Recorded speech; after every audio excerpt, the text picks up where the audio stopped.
Lewis Art for the Ring Magazine. Delighted today to be joined the Ring Magazine's very own Mike Coppinger here on a nice Thursday afternoon. I'm sure it's afternoon for yourself as well. Yeah, Mike, good to be speaking to you. How's things? How are you? Hey, Lewis, how are you? Yeah, everything great over here in Miami. Like I was telling you, the weather's not ideal, but we're excited. We have a lot of big fights coming up this weekend, both coasts, both U.S. and across the ponds.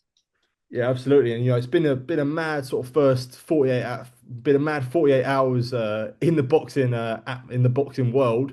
But yeah, as you say, before we do touch on that, let's just go, I guess, this weekend. Obviously, Keyshawn Davis makes his maiden defense against Edwin De Los Santos. We've got Fabio Wardley over here fighting Justice Hooney. Yeah, I guess looking forward to both of them fights this weekend.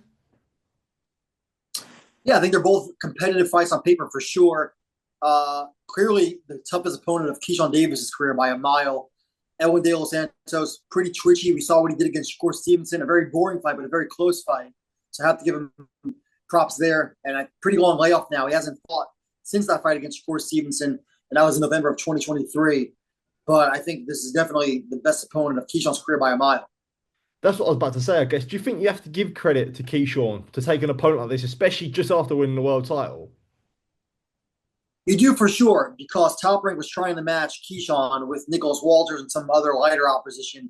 And I know that Keyshawn, on his own, is demanding tougher fights, and he gets a tough fight here in Edwin De Los Santos, at least on paper. So if he could stop De Los Santos, I think that'd be a pretty big statement.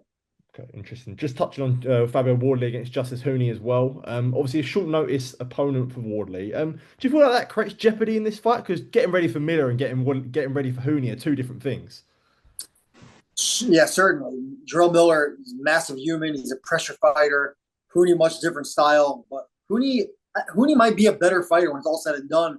We don't really know yet. Hooney hasn't fought anybody, and Wardley is taking a big step up too, I think.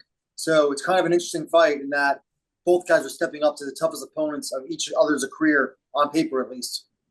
Interesting stuff. Yeah, look, we'll move on to what's been, I guess, a bit of a mad sort of 48, 72 hours in the world of boxing. Obviously, I want to say Monday, multiple outlets were reporting that Devin Haney and Teofimo Lopez had agreed to the August 16th fight in Riyadh. And as for Tuesday, that fight was then not happening anymore, as reported by yourself.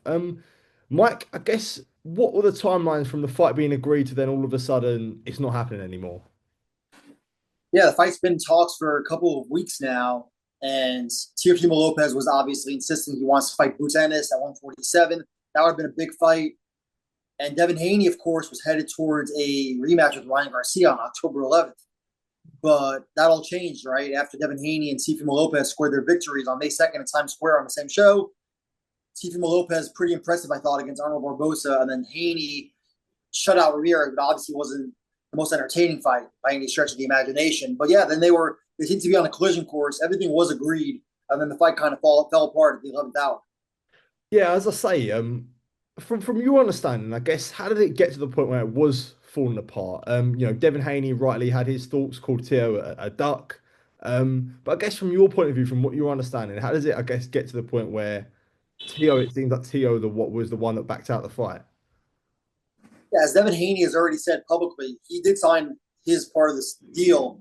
He was waiting for Teofimo to sign, and everything was agreed. It was going to be at 145 pounds on August 16th in Riyadh.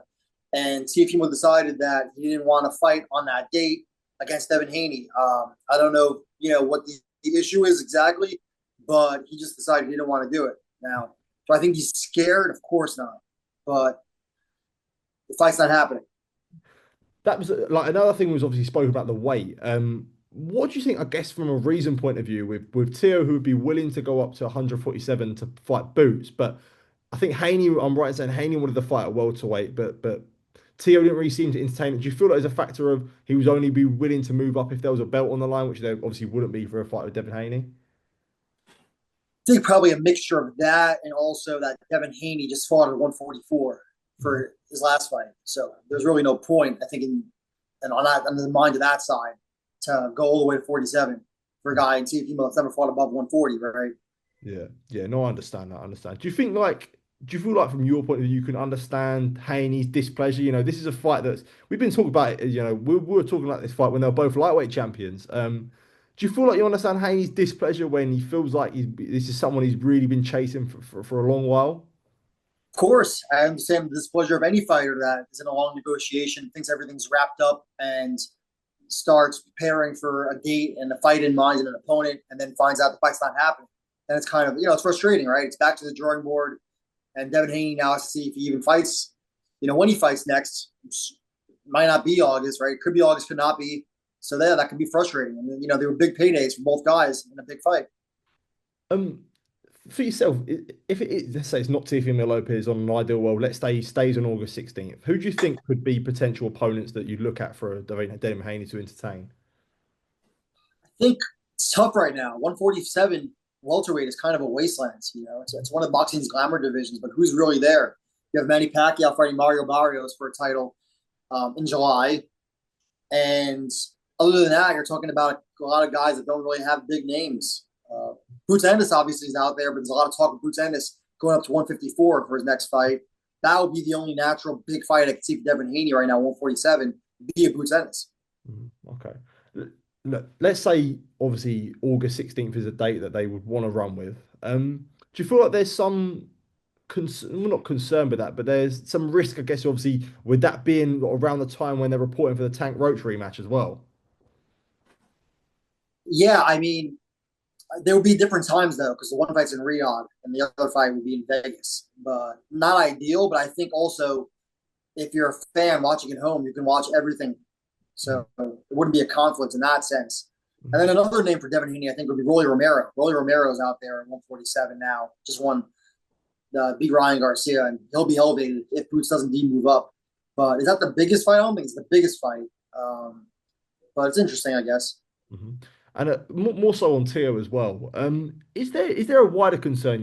Tio's never want to shy away from erratic behaviour, but obviously this has come up now as of recently with certain things that have been said, and also obviously with failed negotiations as well. So would you say, I guess, is there a wider concern for Tio, especially with the given recent behaviour?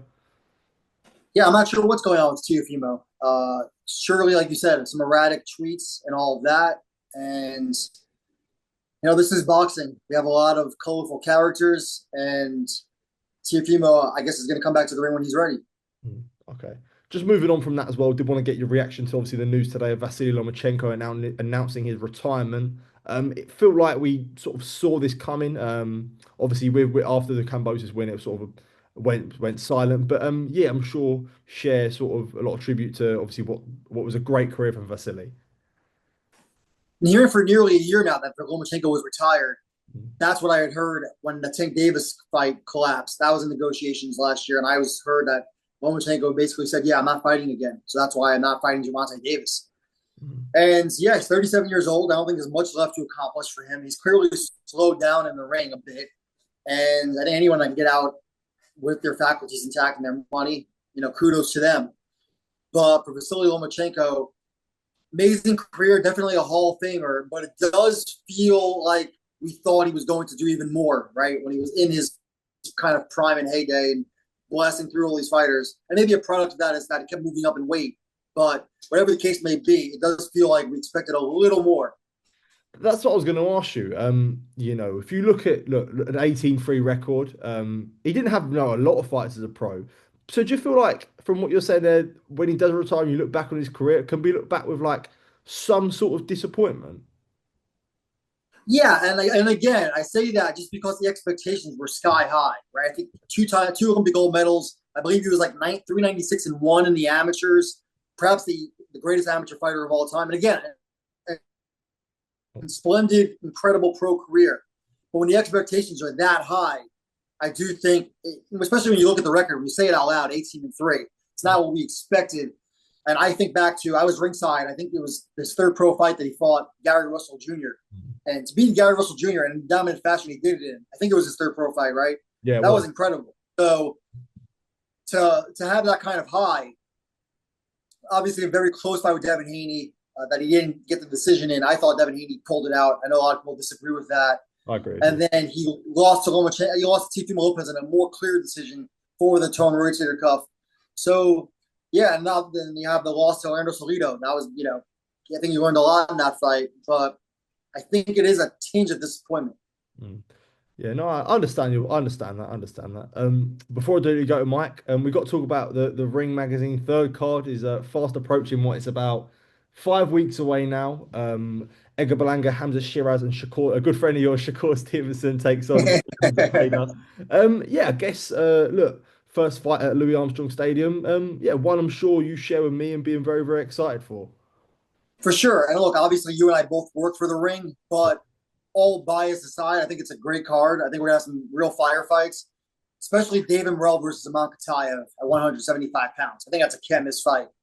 I've been really impressed with Katayev. He's a training mate of Beterbiev, another Russian that fights out of Canada. And anyone who saw Katayev's fight earlier this year in Australia against Palacios, I think knows what kind of fighter he is. And for Morrell, I think it's a trend we've seen on the Ring cards and the Riyadh season cards where a fighter loses and comes straight back into a tough fight, right? Yeah. And Morrell's coming off of that loss to Benavidez. No shame, of course. They're losing to David Benavidez and fighting Katayev. I love the Super Matias Puello fight. And I really do believe that, yes, my good friend Shakur Stevenson, I think he's going to be tested and pushed by Cepeda. I think that's a tough fight. So, and then the main event, Berlanga Shiraz, I think is a coin flip with two pretty big punchers. And props to Shiraz for taking a tough fight in his first fight at 68. Yeah. Is there pressure on Shakur to perform? Absolutely. Shakur Stevenson, he did stop Josh Padley, and Padley obviously not nearly on his level. And, his two fights before that were quite boring. The fight against Artem and the fight, of course, we just mentioned against De Los Santos. Boring fights. Shakur's an incredibly talented fighter, but we want to see him lay it on the line a bit. And if Cepeda is as good as I think he is, he should force Shakur to fight that way. I don't think Cepeda is going to be able to throw his usual output, right? Shakur's pretty good at controlling the fight, controlling distance. I'm sure he's going to smother that output a bit. But I think if Cepeda can fight in a kind of the manner that Marcos Maidana did against Floyd Mayweather, I think he has a real shot to make it an interesting fight. Because that's the thing, I guess, with Shakur, when you look at him, especially he's still a young man, a three-weight world champion. What we spoke about there with Lomachenko of being a little bit disappointed in his career, do you feel like sometimes that could be shared with Shakur as well? Because it's like you've got a three-weight world champion who's very young, but we've barely really seen him fight out of like second or third gear. Yeah, we haven't. He hasn't been forced to. And I think too much is being made out of Cepeda. I think this happens a lot in boxing where fighters are looking amazing. Cepeda stopped Giovanni Cabrera and Maxi Hughes early on and with body shots, and he's looking so good that fighters get hyped up, and then we get two down on them. Kevin Farmer is a pretty good fighter, and I think Cepeda has improved a lot from 22 rounds with Farmer. I think we're going to see that. Cepeda probably learned a lot in those fights, and I think he's going to show it against Shakur Stevenson. And I want to reiterate, Shakur Stevenson and Tevin Farmer, yes, they're both southpaws. They fight in different styles. Farmer will stand in the pocket on the inside, pivot and trade, and Shakur Stevenson really won't. So I think it's going to be a very fascinating fight, and I'm looking forward to it.